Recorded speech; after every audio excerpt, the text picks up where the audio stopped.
Bugatti EB110 problems after drag race against Ferrari F40. After that, a pre-production Dodge Viper entered the fray to race the F40.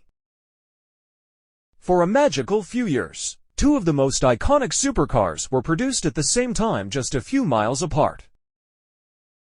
Ferrari produced the F40 between 1987 and 1992 at Maranello, while Bugatti built the EB110 from 1991 to 1995 at Campogalliano. Of these two exotic cars, the latter is much more exclusive because only 139 units were made, while the former was made in 1,311 units.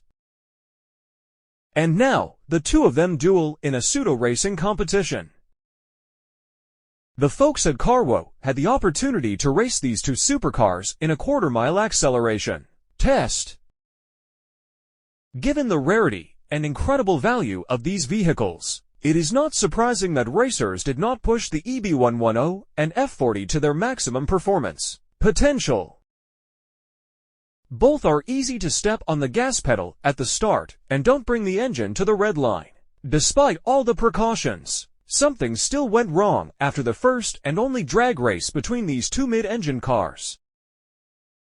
Not only did it lose the race despite having a much better start, but the all-wheel drive EB110 started making strange noises.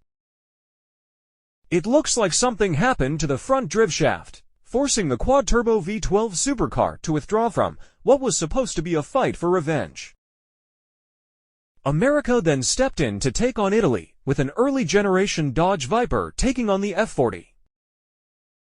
Produced in 1991, a year before series production began, a pre-production prototype with a naturally aspirated V10 engine pitted against the prancing horse's twin-turbo V8. The Viper's massive 8.0-liter engine produced 400 horsepower at the time, a sizable 80 horsepower deficit compared to the F40. This car was also much heavier, but despite the odds against it, the Dodge easily beat the Ferrari. Nonetheless, it's clear the fragile and highly prized F40 has a head start on ensuring it doesn't suffer from mechanical ailments like the EB110.